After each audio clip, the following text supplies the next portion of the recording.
सभी को नमस्कार। आज हिंदी की नई क्लास में आपका हार्दिक अभिनंदन, स्वागत है। पहले तो मैं आपको बहुत बहुत बधाई देती हूँ नई क्लास में आने के लिए। और आज हम अपना जो शुरू करने जा रहे हैं वो हम शुरू करेंगे व्यवहारिक व्याकरण से। जहाँ तक सिलेबस की बात है, अभी आपको सिलेबस नहीं बता सकते क्योंकि थोड़े से इसके चेंज होने के चांस लग रहे हैं, तो शायद वो चेंज हो जाए। अभी पक्का नहीं है चेंज होना है या नहीं होना है, लेकिन ग्रामर आपकी सेम रहनी है, ठीक है, जो आपकी व्याकरण है। इसीलिए हम जो वीडियो आपकी है वो व्यवहारिक व्याकरण से ही शुरू करेंगे, ठीक है। व्यवहारिक व्याकरण में आपका जो पहला पार्ट है उसमें आपको लगा है समाकृति भिन्नार्थक शब्द युगम, ठीक है। इसको हम श्रुति समभिन्नार्थक शब्द भी बोलते हैं। श्रुति अर्थात सुनना, सम अर्थात समान, अर्थात जो सुनने में समान लगते हो, लेकिन भिन्न अर्थक, भिन्न अर्थात कि उनका जो अर्थ है वो भिन्न निकलता हो, ऐसे शब्द, ठीक है, जिसको समाकृति भिन्नार्थक शब्द युगम भी कहते हैं और श्रुति समभिन्नार्थक शब्द भी बोलते हैं। देखो कि हिंदी के अनेक शब्द ऐसे हैं जिसका उच्चारण प्राय समान होता है, ठीक है, जिसको हम बोलते टाइम वो एक जैसे लगते हैं, किंतु उनके अर्थ भिन्न होते हैं। जहाँ तो वो वर्णों के कारण भिन्न होते हैं, उनके थोड़े बहुत वर्ण अलग लिखे होते हैं, ठीक है, तो जहाँ फिर उनमें थोड़ी बहुत मात्राओं के कारण वो भिन्न होते हैं, लेकिन कई बार वो बोलने में दिखते हैं सेम सुनाई देते हैं, लेकिन उनके वर्णों में या फिर मात्राओं में थोड़ा बहुत अंतर आ जाता है, ठीक है, जिसके कारण ये शब्द बोलने में सेम है लेकिन इनके जो अर्थ है वो भिन्न होते हैं। इन्हें कहते हैं युग्म शब्द।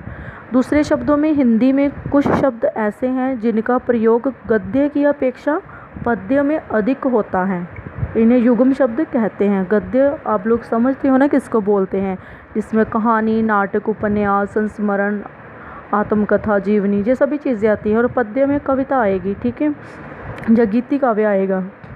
और आगे आता है कि हिंदी भाषा की एक विशेषता है मात्रा, वर्ण और उच्चारण प्रधान भाषा, ठीक है, ये इसकी विशेषता है कि जिस प्रकार का उस लिखा हुआ है, ठीक है, उसी प्रकार का हम उसको उच्चारण करेंगे, और जिस प्रकार का हम उच्चारण करते हैं वो उसको उसी प्रकार लिखेंगे।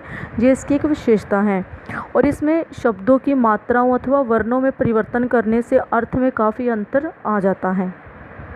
अतः ऐसे शब्द जो उच्चारण की दृष्टि से असमान होते हुए भी समान होने का भ्रम पैदा करते हैं, ठीक है, उच्चारण की दृष्टि से असमान है, ठीक है, समान नहीं है, लेकिन वो क्या है, समान होने का भ्रम पैदा होता है, हमें लगता है कि ये एक ही है, ठीक है, अलग नहीं है, और उनको कहते हैं युग्म शब्द अथवा श्रुति समभिन्नार्थक शब्द।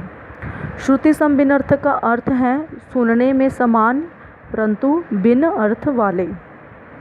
चलो हम कुछ उदाहरण ले लेते हैं। जैसे मैं बोलती हूँ कि पार्वती को भोलानाथ भी कहा जाता है, और ये वाक्य अशुद्ध है क्योंकि पार्वती का अर्थ है शिव की पत्नी, शिवा, ठीक है, तो सही वाक्य होना चाहिए पार्वती शिव का ही दूसरा नाम है। इसी तरह यदि किसी मेहमान के आने पर ऐसा कहा जाए, आइए पधारिए, आप तो हमारे शिवजन हैं। यदि अतिथि पढ़ा लिखा है तो निश्चित रूप से वह अपमान महसूस करेगा, क्योंकि शिवजन का अर्थ है कुत्ता। इस वाक्य में शिवजन के स्थान पर सवजन होना चाहिए। देखो आगे ना अर्थ में भिन्नता वर्णों के माध्यम से ही, वहाँ पर श के साथ लिखा हुआ है शिवजन और आना था सवजन, ठीक है, ये दोनों बोलने में सेम लग रहे हैं लेकिन लिखने में भिन्न है, तो इससे हमें पता चल जाता है। और हमने दोनों वाक्यों में देखा कि प्रथम में मात्रा के कारण अर्थ में भिन्नता आ गई है, तो दूसरे में वर्ण के हेरफेर और गलत उच्चारण करने से। हमें इस तरह के शब्दों को प्रयोग में सावधानी बरतनी चाहिए, अन्यथा अर्थ का अनर्थ हो सकता है, ठीक है। अभी हम कुछ शब्द लेते हैं। आपको जो आपके पैटर्न है उसमें आपको शब्द आएंगे, ठीक है, एग्ज़ाम में भी आपको शब्द ही पूछे जाएंगे, तो आपने उनका उत्तर लिखना है। जैसे हम एक शब्द ले लेते हैं अणु, ठीक है, अणु का अर्थ है परमाणु, और एक आता है अणु, वो न के साथ है, अणु है पीछे। एक अणु अण के साथ है, वो है परमाणु। और दूसरा है अणु न के साथ, उसका अर्थ है पीछे। दूसरा आता है अंश, अंश का अर्थ है कंधा। और एक आता है अंश, अंश है बाघ। ठीक है, इसमें क्या परिवर्तन दिखाई दे रहा है? वर्ण का। पहले में लगा हुआ है अंश, स लगा हुआ है, और दूसरे में अंश, श लगा हुआ है। और जो स वाला अंश है उसका अर्थ है कंधा, और श वाले का बाघ, अंश अर्थात बाघ। इस प्रकार एक है अवधि, अवधि इसमें द के साथ छोटी की मात्रा है। इस अवधि का मतलब है म्याद या समय।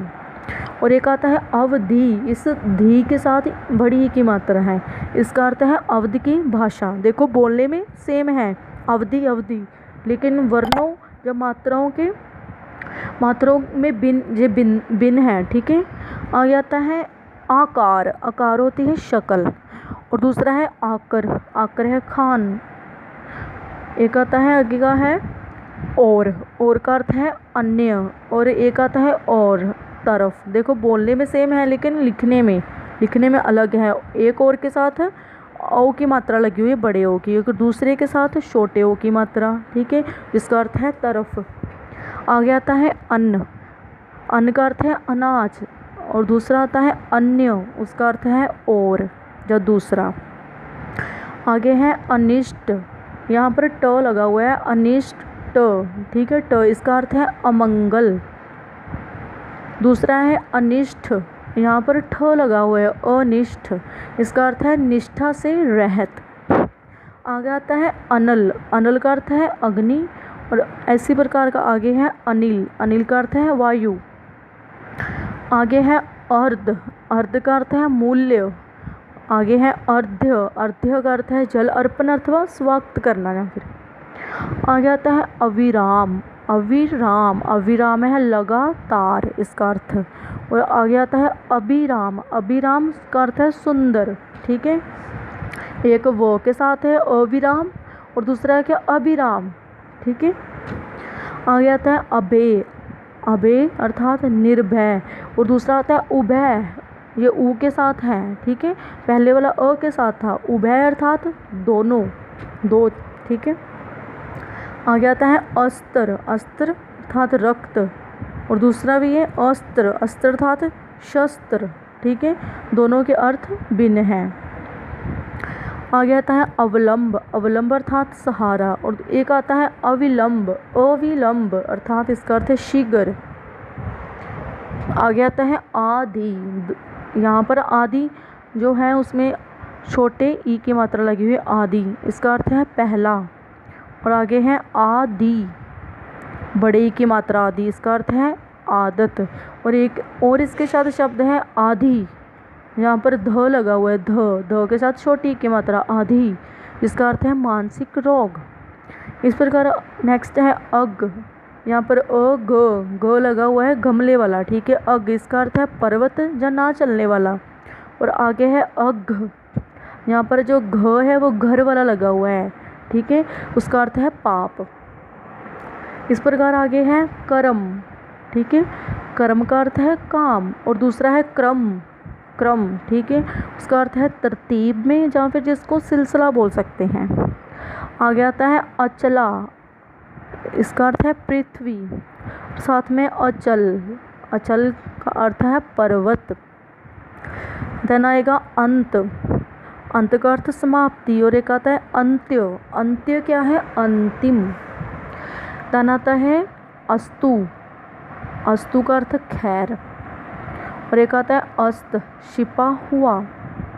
देन आता है अशित, यहाँ पर इक्के वाले शो के साथ है अशित, बिना दार का शस्त्र। देन आता है असित, असित जो सो के साथ लगा हो उसका अर्थ है काला। ठीक है, आपने ये सारे शब्द करने हैं और आपको ये एग्ज़ाम में शब्द ही पूछे जाएंगे। ठीक है, तो ये सब आपने कर लेना है। अगर आपको कुछ भी समझ ना आए तो आप पूछ सकते हो। ठीक है भाई, कॉल पूछ सकते हो, या फिर आप अगर फिज़िकली पूछना चाहते हो कोई बात तो आप कॉलेज अकेले आकर मुझसे पूछ सकते हो। ठीक है, इसी के साथ बहुत बहुत धन्यवाद आप सभी का।